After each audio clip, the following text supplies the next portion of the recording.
What's going on, familia? I'm standing in front of my second investment property ever. And as you can probably tell from the title, I got majorly screwed by this property. So in this video, I want to detail exactly what's been going on and what I plan to do to come out of this positively and continue to make money from it. All of these things that I'm going to be sharing with you, I think are really good to keep in mind as you go in your own real estate investment journey. And so just walk it through with me and you're gonna see exactly what's been going on.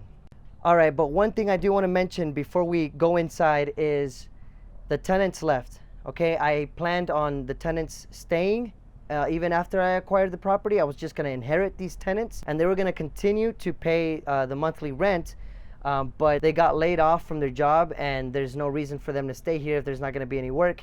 So they actually went back home and left the property, and so now I'm dealing with a vacant home. And with that in mind, we're gonna walk on through and see how they left it.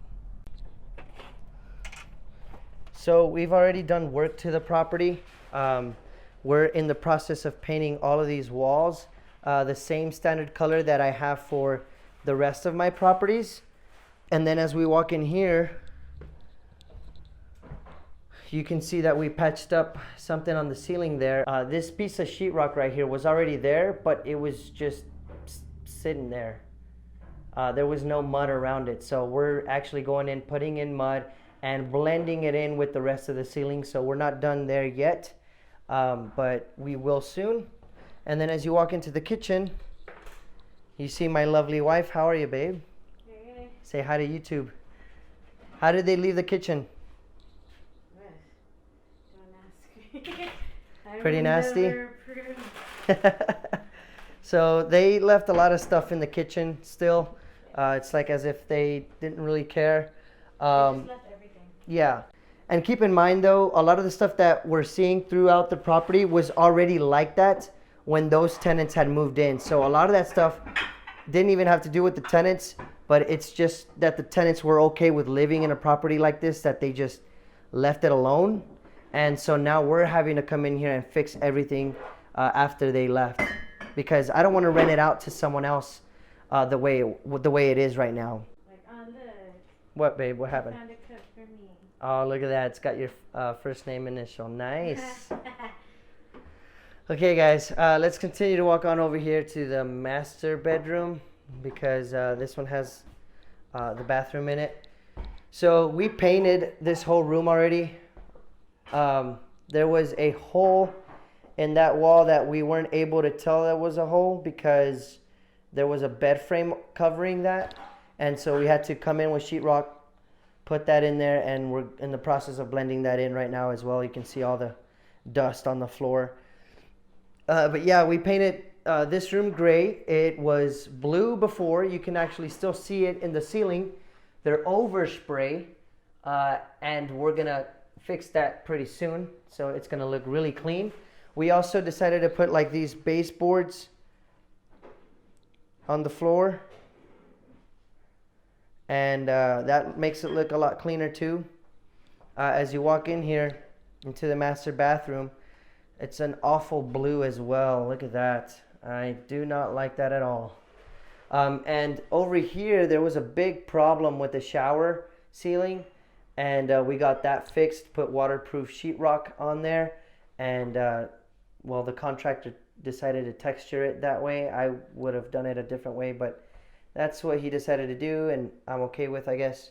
And then we got this right here. See, now this is a big problem, because what happened in the winter storm was there was a little cap right here, and it had this old glue. I'm pretty sure this was part of the glue, or I don't know what it is, but that did not stick when everything froze here in Texas. And then when everything thawed out, that cap just popped off. I wish I had the cap here with me, but I don't have it.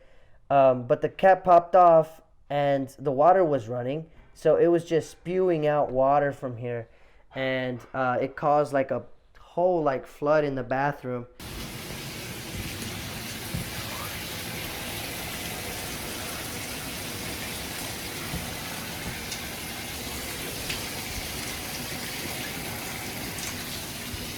And then I was able to turn the water off outside, And now I'm in the process of finding another cap and finding a way to really get this on tight so that that doesn't happen again. After that's done, then I'm gonna cover the whole wall. But it was crazy because when I first walked in here, there was just water coming out of the sheetrock, and I'm like, what's going on? Like, what's happening? And so I had to come in here and bust the sheetrock and then find this that was behind it and see that there was no cap on here and water was just coming out. It was crazy. But yeah, so that's what we got on this side of the house. Let's go over to the hallway here. We're gonna also paint these walls that have never been painted. Like, they were just textured and left like that. You can even see the ceiling also a little yellowish, and where it was never painted. It's crazy.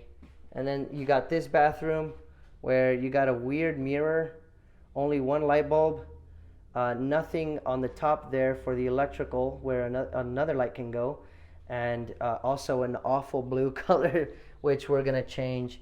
Let's see, what else do we have here? Oh, as we go to the shower, we had some really loose tiles, especially these three. This one, and this one. And they were basically gonna fall out. And whenever you turn the shower on, I was afraid that water was gonna get behind those tiles and then just rot everything out behind it. So we had to come in here and caulk everything, caulk the bottom. And I know it looks a little off, but I think that's just what we're gonna have to do here with this shower. Let's see if I can zoom out a little bit. There we go. And then the shower heads busted when everything froze, so I'm gonna have to get new shower heads. And then here's the other bedroom over here.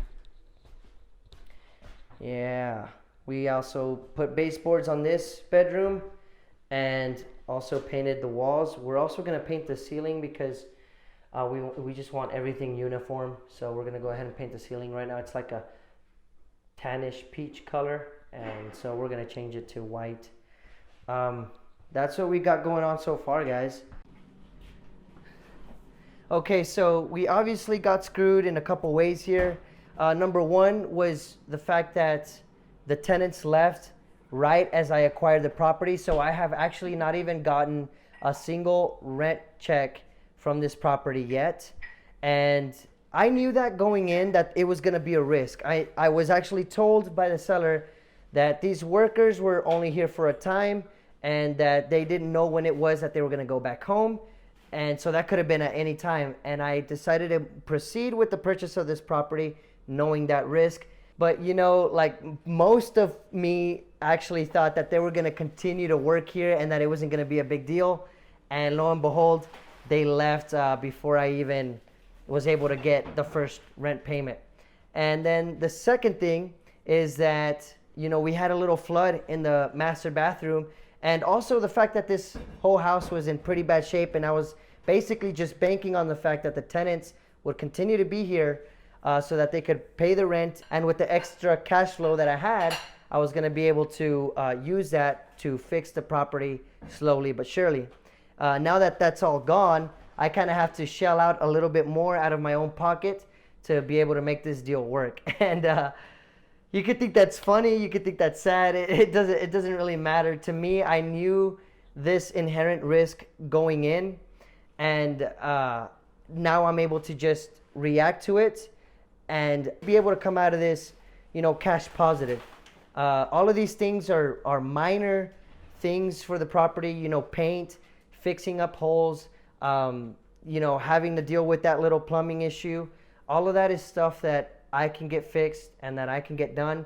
And really and truly, the only thing that is bad is the fact that this house is sitting vacant until I get all these things to my code and up to my standard.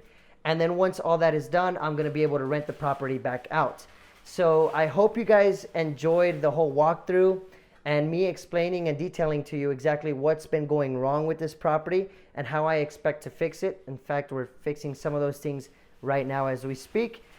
But these are things that you're gonna come across, you know, in your real estate investment journey. And I think a lot of these things you might go through depending on your risk tolerance. But just so you guys, you know, stay aware and up to date on what's going on with my property and how you can maybe possibly avoid these mistakes, or just know how to respond to them when they come across.